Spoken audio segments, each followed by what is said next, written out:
It started with a teacup, small, simple, ceramic, the kind offered to guests in meetings, the kind that carries respect in silence. But this one almost carried death.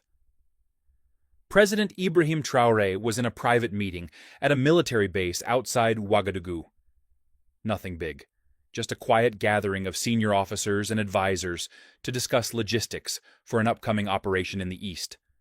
Calm, casual, nothing unusual. They sat in a circle under a mango tree. Cups of warm, spiced tea were passed around by a soldier in plain uniform. Traoré took the cup, as always, with a smile. He nodded in thanks, but then he paused. He didn't sip, not yet. His eyes flicked toward the server. A new face, young, nervous. He held the cup in both hands, gently, like it was glass. Across the circle, Colonel Yaya Konate, an old officer known for his sharp mind and cold eyes, took his first sip quickly, almost too eagerly. He looked at the president and said, "Please, drink, sir. The tea is fresh." But Traoré didn't move. He smiled. Then slowly, he placed the cup down on the small wooden table beside him. The air around them shifted, slightly. Not enough for a normal person to notice. But Captain Zongo, sitting in the back like always, saw the signal. Traoré had trained with wolves. He knew how betrayal smelled. 2 hours earlier, inside the palace, Traoré had received an anonymous tip, a small note left on his desk while he was in a meeting. "Watch your tea. Today, they will test your trust." No name, no clue, just that one warning. He didn't ignore it. Instead, he played along. He stuck to the schedule, traveled to the base, sat among men he had known for years, and waited for someone to show their hand. And now, as the untouched cup sat between them, something was very, very wrong. Traoré looked straight at Colonel Konate and said, "You know, I always find it interesting. How many things can hide inside something as small as a cup?" Konate gave a tight smile. "That's the beauty of tea, sir." "Or the danger," Traoré replied. Then he stood up slowly, and the tone of the entire meeting changed. President Ibrahim Traoré stood tall, his hands behind his back, eyes steady on Colonel Konate. Everyone else at the meeting froze. The air turned thick. The birds nearby had gone silent, as if they, too, were waiting for what came next. Traoré didn't raise his voice. He didn't pull rank. He just asked a question, quiet but sharp like a blade. "Colonel, do you trust the people who poured this tea?" Colonel Konate blinked. His lips tightened. "Of course, Mr. President." "Good," Traoré said. He turned to one of the aides and pointed to the untouched cup. "Then please, drink mine." The aide reached for the cup, confused. Konate's eyes widened. "No, wait," he said quickly. "We don't want to mix cups. There could be hygiene." Traoré raised his hand. "Hygiene, Colonel, or poison?" The circle of officers went silent. You could hear the wind brushing against the trees. Konate tried to recover. "Mr. President, I assure you no one here would—" But Traoré was already walking away from the table. He pulled out a small walkie-talkie and spoke 2 words, "Bring him." Within seconds, 2 soldiers came forward, escorting the young tea server, the nervous soldier in plain uniform, his hands tied behind his back. He looked terrified. His mouth was shaking. One of the president's bodyguards placed a small pouch on the table. Inside it, a tiny plastic vial found hidden in the server's sock. The label on it read in tiny writing, VXT42, a slow-acting neurotoxin, enough to kill a man within minutes, colorless, tasteless, odorless. And now, sitting inside a teacup meant for the lion of Burkina Faso. The president turned to the circle of officers. "I've led soldiers into real battles," he said calmly, "and I've buried brothers in war. But this, betrayal from inside our own house, is worse than any enemy." Then he looked at Konate again. "You invited me here. You arranged the tea. And you told me to drink first. Konate stood up slowly, his face pale. This is madness. But Captain Zongo was already moving. Within seconds, Konate was surrounded. Traoré stepped closer, face to face. Did you think I wouldn't feel it, Colonel? You think I made it this far by drinking every cup handed to me? Konate said nothing. Traoré leaned in. Men like you don't want power to serve. You want it to sell. Then he gave the order. Take him in. No public arrest. We're not giving them a show. We're giving them silence.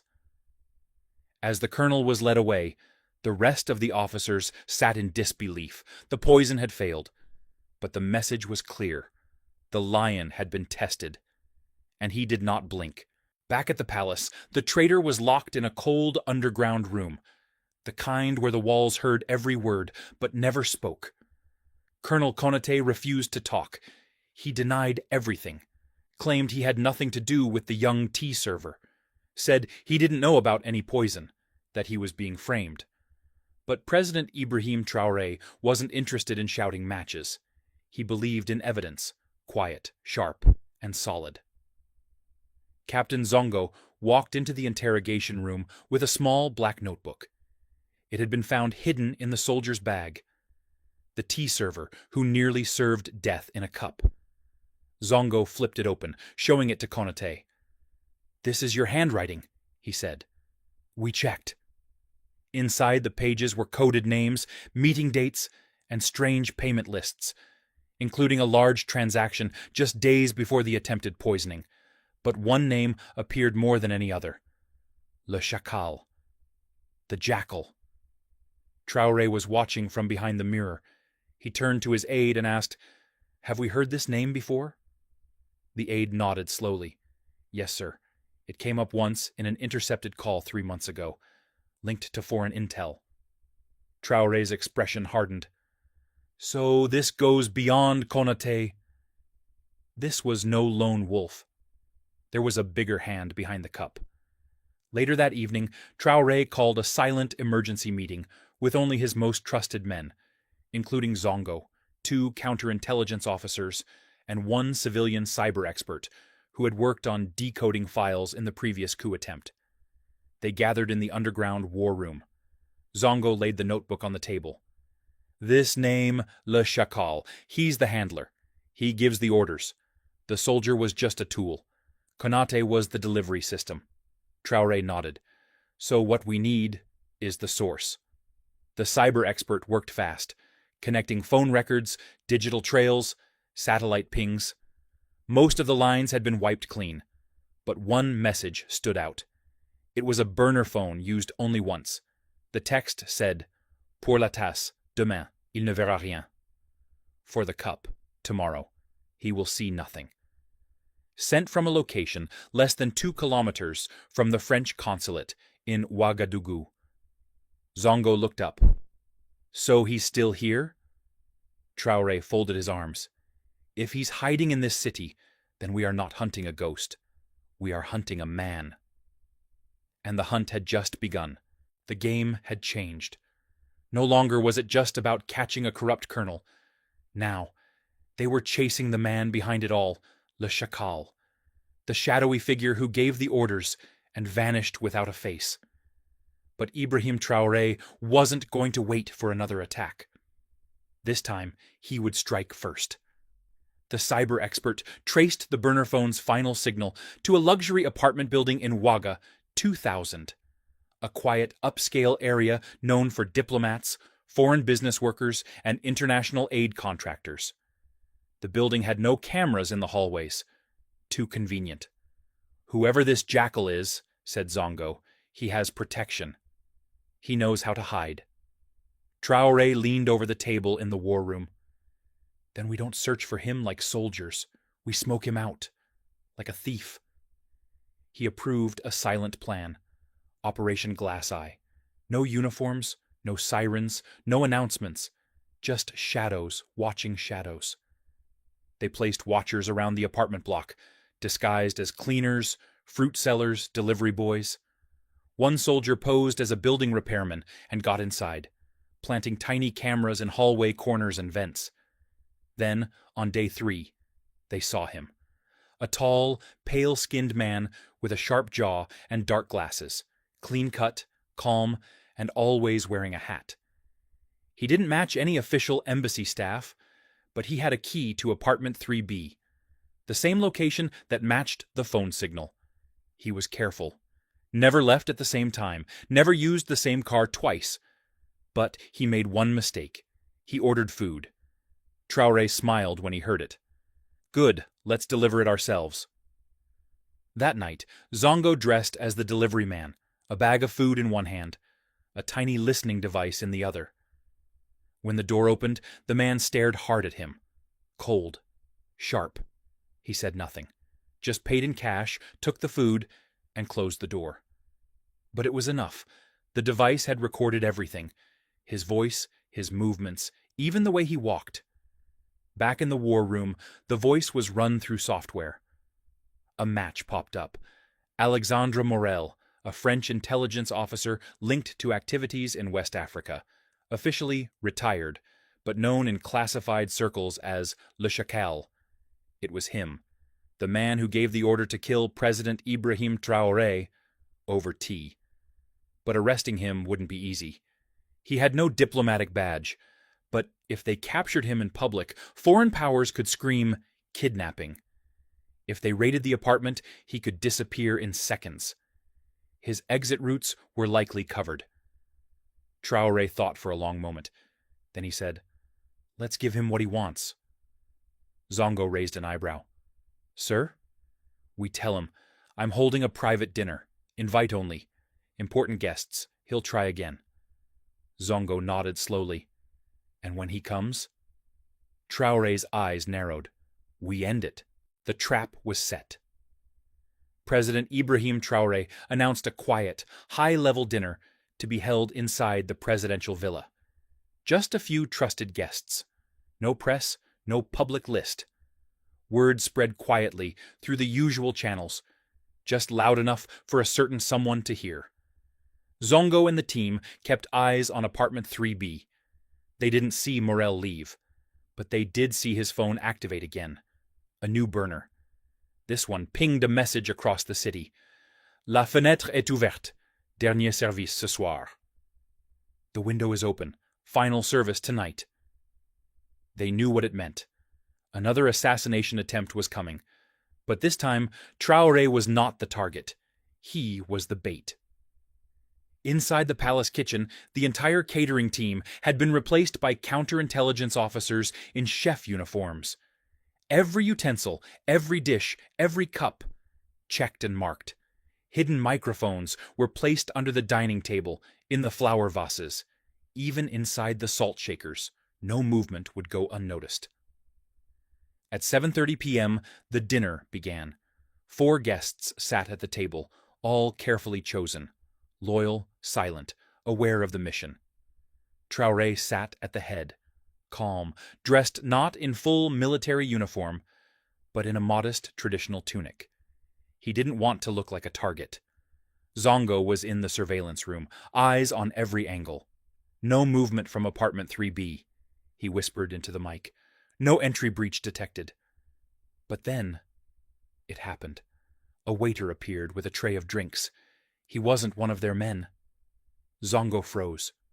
"Who is that?" "That's not one of ours." The cameras zoomed in. The man moved differently. His face was calm, but his right hand trembled, just slightly.